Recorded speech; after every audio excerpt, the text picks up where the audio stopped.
Hello, everybody, and welcome to week 3 of BA320. Class is moving by quickly, and we will be halfway done during the middle of this week.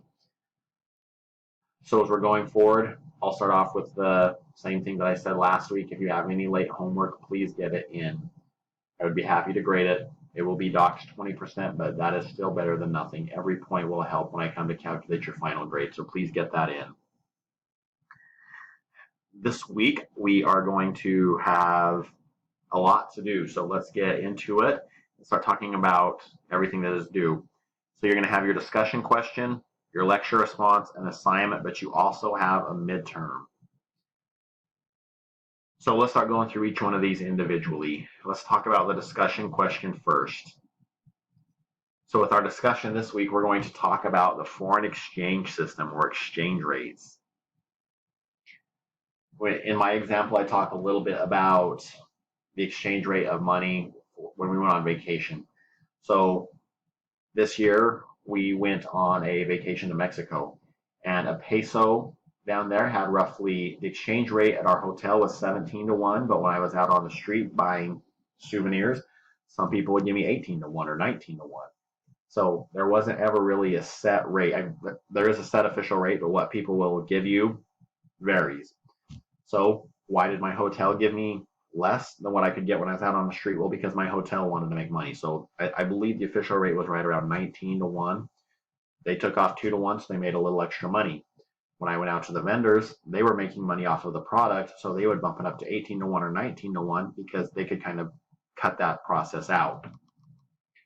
So as you go through and read about it, you're going to see the exchange rate and how it can play into it. So while I am an accountant, I have never done the books and records for exchanges, but I did take a class on it once, and it is pretty complex, and you have to be very, very detail oriented.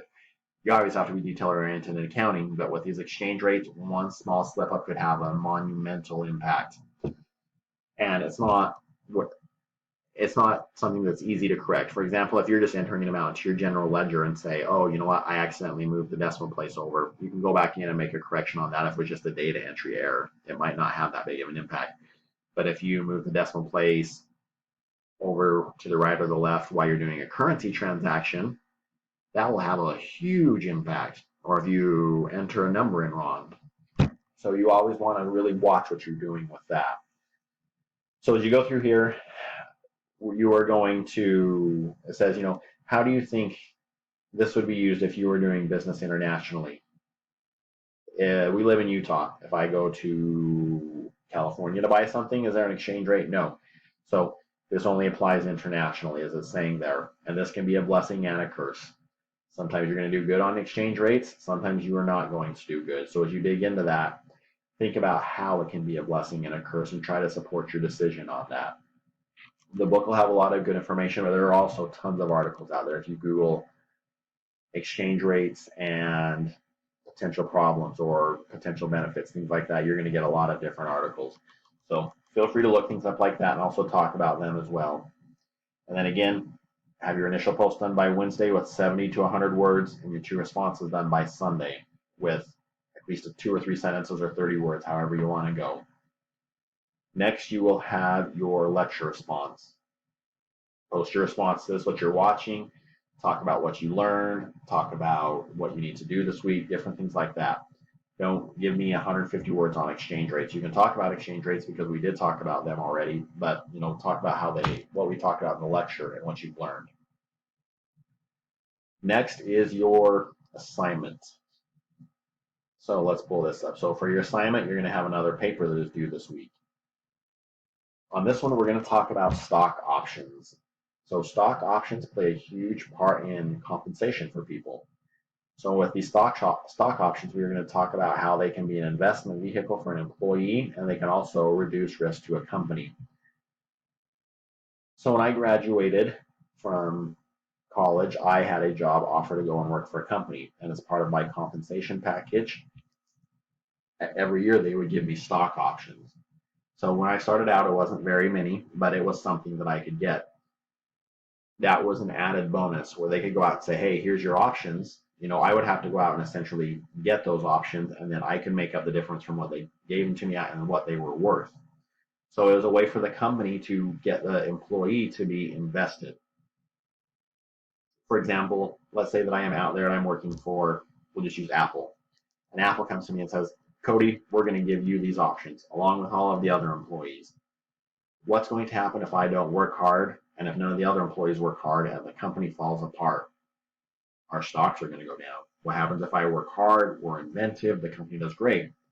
Stock prices are going to go up. Our options are going to be worth more.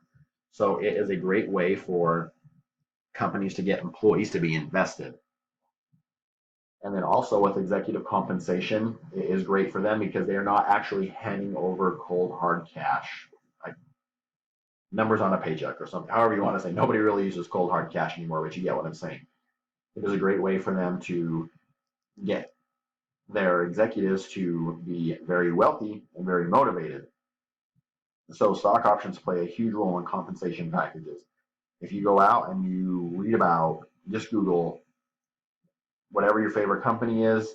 So just Google them and their CEO's compensation and stock option package, and you will probably find numerous articles about companies out there. And it's going to talk about them and the role that it plays with that. So this does play a big part in the company's compensation package. Now, as you go through with this paper, again, it needs to be 2 to 3 pages, typed, double-spaced, APA format with the title page, and is due by Sunday. If you have any questions about any of that at this point or something that you're not following, let me know. As I've been grading papers, I've tried to point out if I see errors. It might be you're misusing words, or things are misspelled or not capitalized, or there's punctuation missing. I point out things like that. But also I'll try to point out errors that I see if I notice something where you may be off on your concepts as well, to make sure that you're understanding things. But as long as I can see that you're getting the 2 to 3 pages out there, that you've done your research, and that you are explaining your opinion and supporting it, you're generally going to do at least okay on the papers. Correctness does play a part in it, but I also want to see that you are attempting it. I don't expect you guys to be experts on stock options. And I can just go out there and say, hey, I have a compensation expert that I can ask all these questions to. We've been in the class for 3 weeks. Nobody expects that. But we do expect to see that you are attempting to read everything and apply it through one of these papers. So the stock options, I think you'll really enjoy that. You'll be amazed at the amount of money that some people make off of stock options. You know, I personally know people that have stock options and have made lots and lots of money off of them. I work with a lot of big companies on a day-to-day basis, so I have seen how that can have a huge impact on them. I know people that have also lost money with their stock options, or, well, I shouldn't say lost. Well, they have lost money because they didn't get it in the end. So they didn't lose it, like somebody took it out of their hand, for example, but they did lose money because their options did not turn out. But I think this will be something that'll be really enjoyable for you, and I think you'll really enjoy the discussion question as well. And then last but not least, this week, we are going to have our midterm exam. So the midterm exam is going to be 20 questions worth 5 points each, so 100 points. So this is worth as much as one of your papers. That's essentially 10% of your grade, because it is out of 1,000 points in the class, 100 of it is going to come on the midterm. So study up on that. Make sure that you know what we've been going over so far, and take your time doing it. Go through, answer it, mark questions that you have that you might not be sure about, and come back to those. You know, use all of your allotted time if you need it. There's no rush to get through it in 10 minutes. It's not a speed test. Just make sure that you do it in the allotted time. Also try to do as well as you can on that. That should go without saying, but I get a lot of people, right? I've had people come back to me and just say, well, you know, I just had to hurry up and get it done. You have all week to do this. So please try to get that done. Don't wait until the last minute. Don't wait until Sunday night at 11:30, where you're only going to have 30 minutes to answer 20 questions. And then down here, you'll also have, again, the video for common writing mistakes and your job search resources, which the school is providing to you as an extra benefit. If you have any questions, please feel free to reach out to me, but just make sure to get your initial post done by Wednesday and responses done by Sunday. I can't stress that enough. If it's not done, you do lose points for it being late on your initial post. And then your lecture response, again, is due by Wednesday. And then your assignment is due by Sunday of this week, along with the midterm. So I want to thank everybody for the great discussions that we've had so far in this class. I've really enjoyed reading everybody's thought process on that, and then we've had some good papers so far too. So if you have any questions, reach out to me. If not, I will talk to you in next week's lecture video. Thank you.